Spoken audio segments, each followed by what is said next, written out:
Hi, everybody. I'm Rory Barnes, the lead developer of VPLanet, which is a software package that simulates the evolution of planetary systems and is focused on habitable exoplanets. In this video, I'm going to give you a brief introduction to the model and the code. The goal of VPLanet is to simulate the evolution of habitable exoplanets as realistically as possible. This goal is challenging to achieve for many reasons, but a primary obstacle is that we know of only one planet that is able to support life, and that's, of course, our beautiful home planet Earth. So we have to extrapolate from one data point to what is presumably an enormous population of terrestrial planets throughout the galaxy. But fortunately, the Earth is a fascinating place, and it gives us many clues as to what we want to look for. Biologists, for example, have discovered that all life on our planet requires liquid water. Even in Earth's driest desert, such as the Atacama Desert in Chile, where they measure rainfall in units of millimeters per century, the life there still requires liquid water to thrive and survive. While liquid water is clearly common on Earth, it turns out that it is quite rare in our solar system. There are, of course, some well-known reservoirs, such as the subsurfaces of Europa and Enceladus, but those are the exceptions. This observation suggests that liquid water is the limiting factor for the emergence of life on planets and moons. Thus, we need to develop a model for the evolution of liquid water and incorporate it into a computational framework that enables scientists to evaluate the likelihood that a given exoplanet can maintain a liquid water layer and hence be a potential habitat for alien life. The first step toward building this framework is to identify all the different processes that can affect water. A schematic of the relevant phenomena looks something like this. Now, this figure is pretty complicated, but we need to be able to connect and simulate all these processes if we are going to find life beyond the solar system. When I created the first draft of this figure, I showed it to my office mate at the time, Mark Clare, who looked at it and said, "Yeah, well, planets are hard." And since then, this figure has been known as the planets are hard diagram. I'm not going to go into all the processes in detail, but briefly, the top left represents the effects of the star in the galaxy.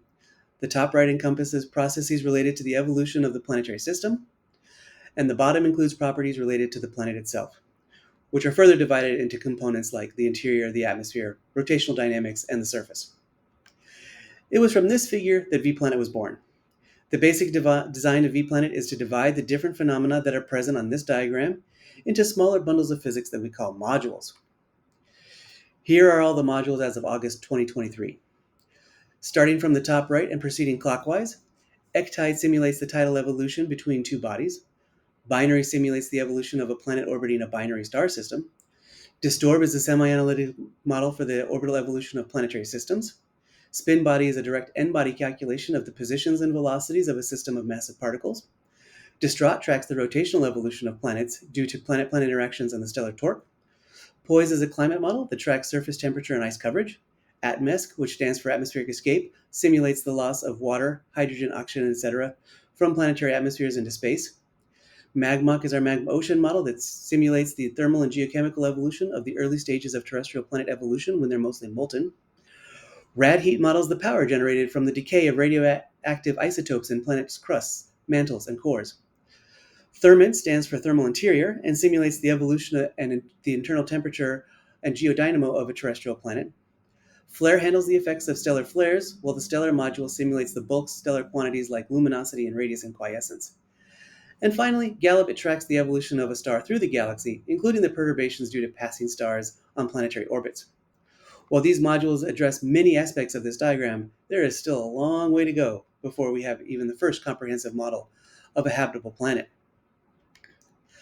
So VPLanet is clearly an interdisciplinary model for planetary system evolution. The physics of VPLanet are presented in this paper from 2020 that I led, so you can learn more about the modules and their physics there. All the modules that I just described have been validated by reproducing observations and past results, so at least for the assumptions laid out in the paper, the model is accurate and you can trust the results. Crucially, a single executable simulates all phenomena. The modules are not individual codes that have been bundled together. It is a single code that simulates all the different processes I just described. But in reality, VPLanet is more than just that one executable. We also have a suite of Python scripts that make it trivial to plot results, to perform large parameter sweeps, and to efficiently store large data volumes.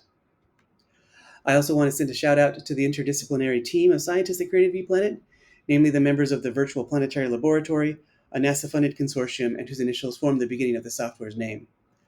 I don't have a chance to right now to list all of their names, but I thank all of them. To conclude this video, I will describe some of the guiding principles behind VPLanet and its development. First, we want VPLanet to be easy to use regardless of your specialty. We know that very few people can be an expert on every aspect of planetary systems. Certainly I can't. So VPLanet is designed for ease of use. We created a simple application programming interface, or API, that applies to all modules. So if you start with a VPLanet module that addresses physics you're familiar with, it's relatively easy to branch out into other phenomena. And VPLanet works on all major operating systems, so if you're a Windows user, for example, you don't need to learn Linux. We don't consider any process to be dominant or even necessary for a given planet, which I like to think of as a democratic approach. We don't believe that, for example, the atmosphere is the most important part of habitability, or the interior, or the star. Each process is treated equally, and you choose which physics to include on a per-body basis. We also want users to trust the results. To instill that trust, we've added dozens of unique examples to the GitHub repository that demonstrate the code's capabilities. We've also created thousands of unit tests that ensure updates don't break existing functionality and that the code remains stable. We also believe that results should be transparent and reproducible, so the code is open source, and we host annual workshops that are open to everyone. Finally, we insist that contributors follow a code of conduct that basically amounts to being good people. We support each other regardless of our background and career stage, and do not tolerate any discrimination or harassment. We believe that science proceeds fastest when diverse perspectives are brought to bear on the hardest problems, and as we all know, planets are hard. So with that, I invite you to visit VPLanet's GitHub repository to download the code, peruse the documentation, and explore the examples. And if that's not enough, there are more videos available online that go into more details on numerous aspects of running and developing VPLanet. Thanks for watching, everybody, and good luck modeling those habitable worlds.